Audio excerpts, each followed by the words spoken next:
Hey Internet, Eric here. As you know, if you've been following my channel, I am slowly going through the Wreck franchise.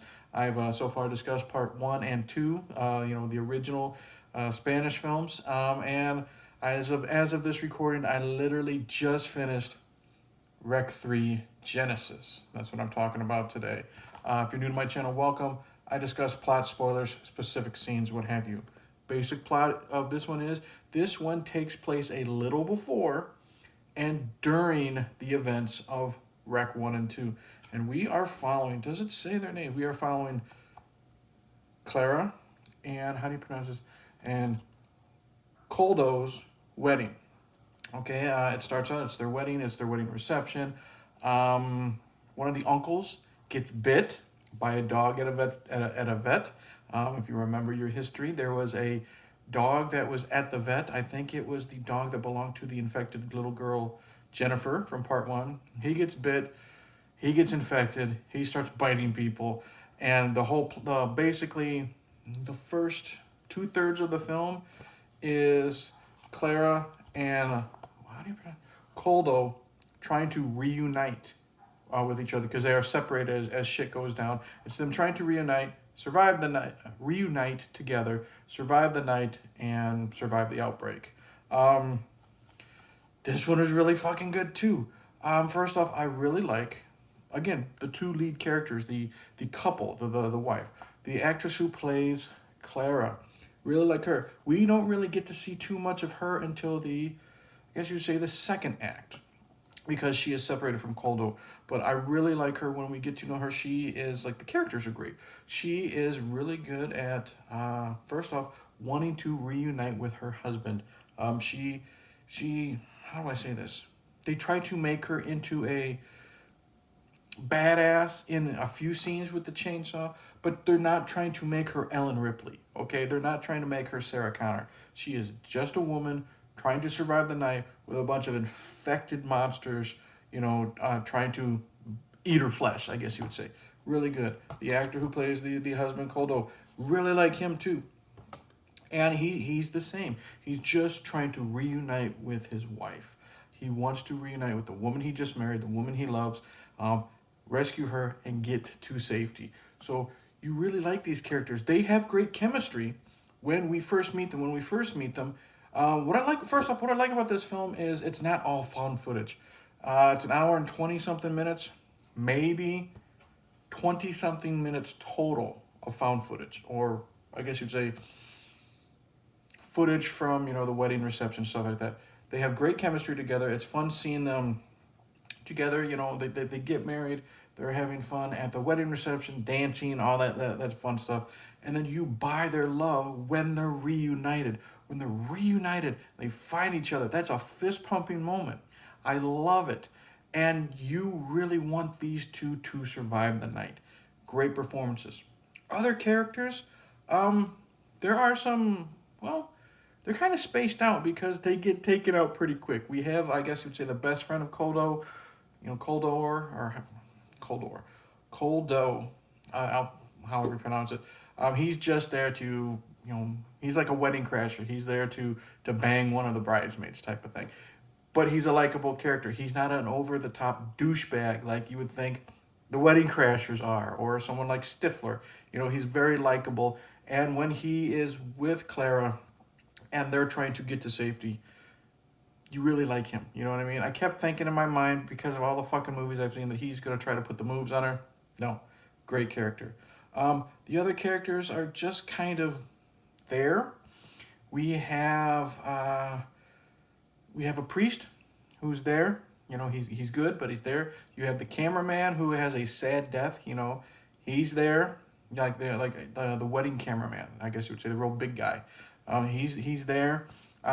Everyone else is just there. But what they're there for is good. You have some funny characters that they deal with. You have the one guy who's there to see if there is any like copyright law or residuals or something like that when it comes to the songs played at the wedding. You have a guy dressed up as he's trying to be SpongeBob, but he's not square. He's round. He's like a round sponge, and his name's like Sponge Bill or something like that, so they can get past the copyright. It's funny seeing him with a shotgun running away from these infected monsters. Doesn't last long, but it's some added comedy. Overall, though, you were mainly following Clara and Koldo, and great performances from these two. Uh, like I said, I like how it's not necessarily all found footage. A lot of it is straightforward. I like how it reminds me of Resident Evil 3. If you play the games, like how it takes place while it's the first two films are happening, because you get the mention of the dog bit the uncle, and in the background when I think it's when Coldor is looking at a lot of the monitors behind him, news footage from what's happening in part one. So that's cool. Gore. You can tell it's a drop in budget. From I think part two had 12 million. I think I read this one, they had like 5.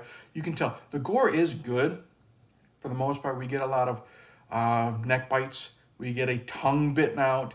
We get eye gouging when Clara's she's climbing up there because she's in the underground tunnels of Spain or wherever the fuck they are. You know what I mean? Because they're not actually in the same place, or to my knowledge, near the apartment complex of parts 1 and 2. But she's underneath the building, and Coldor is like in the I guess you're in the kitchen of the reception hall, and she's climbing up the ladder, and she can't get through yet. Like there's a grate down separating them, and he has to use a screwdriver to unhook the grate and stuff like that. Very intense moment. And one of the infected is climbing up the ladder, and she takes her high heel shoe and just fucking stabs him in the eye, blood shooting everywhere. So lots of times the gore is good. The bloody faces, someone gets bit, and there's like blood vomiting all over people's faces. Some of the scenes, some of the kills with the chainsaw look good for the most part, but then you can see someone gets cut in half, and you can see the face kind of wiggle a little bit, like you can tell it's a prosthetic. It's still fun gore though. Very intense moments, just like the first two films. Not as scary, I guess you would say. I do like how this is more of a wide open area, but I do think that takes away a little bit of the scare factor. It's not as dark, takes away a little bit of the scare factor, and I think the fact that it's not found footage takes a little bit of that scare factor away, but the intensity of the film is still there. I love that there is the scene when they're reunited. It's a great fucking scene. And as great as the scene is, they've got nowhere to go, and you think this is the end. And then the creatures are stopped in their tracks. Even though the way it happens makes sense, I'm just like, I either wanted them to, I guess, get eaten or fight their way out, and they got lucky. It made sense, but I wanted a little bit more. But it doesn't change the intensity. These things are jumping through windows, and there's a sad scene where Clara meets her mom, who's infected. It's really, really good. Same director, one of the directors of the first two films is directing this one. What I like about there's a really cool scene when they're in the tunnel, and Claire's gonna fight off the infected. They're running at her. She can't get the chainsaw turned, on. She can't crank it enough to get the chainsaw going. They have like a Spanish pop song playing as she's beating the hell out of these infected people, and it's a lot of fun. You know what I mean? It's intense and it's a lot of fun. What else was I gonna say? Ooh, yeah, it's a. Let's get to the ending. This came out in 2012. It's been out long enough, but I will say this. It's a gut punch ending, and it, to an effect, kind of reminded me of Stephen King's The Mist. Let's just say this. Like I said, I already mentioned spoilers. We get to see what happens when someone's bitten. We get to see the infection actually happen. The veins getting dark. Veins getting really, really dark in their body. And then that happens to someone. Claire's got the chainsaw, beheads them. Well, there's a scene where Clara gets bitten after the infected are defeated, as we think they are. One of them happens to be able to get past what happened or what stopped them in their tracks. I didn't put two and two together until the obvious was pointed out. Holy shit, she was bitten, but she was, she was thinking, and she saw the infection going from her arm all the way up to, basically, I think when it gets to your heart or your brain, that's when it takes over. And like I mentioned the comedy with the SpongeBob thing. Um, Koldor and one of his buddies, they get protection. They go into like an armory area of the reception hall. So they have helmets and medieval garb and stuff like that. And he's got a sword, okay. And it is funny seeing them like walking around with that stuff on. But he's got his sword, and he lops it off. He lops off her arm before the infection gets above like the elbow. You know what I mean? Puts on a tourniquet. You think they're gonna fucking make it. They get out to the courtyard, and what happens? You hear a helicopter. Everything's fucking tarped off. Just like Rec 1 and 2. Everything's tarped off. And as they're looking around to see what happens, and then suddenly she vomits blood on the tarp. And the look she gives him, this painful, sad look that she gives him and he gives her, fuck, that sucked. Because I like these two so much. I love how they were reunited. That's one of the best scenes in the fucking movie. And then when this happens, but that's not the end of the movie.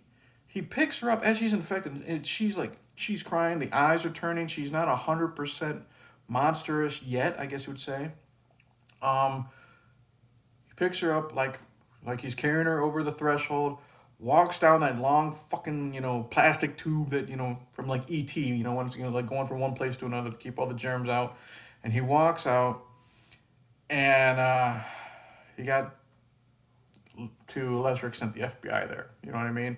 They're saying put her down, and he kisses her goodbye. She bites off his fucking tongue, so she changes, and they're blown the fuck away.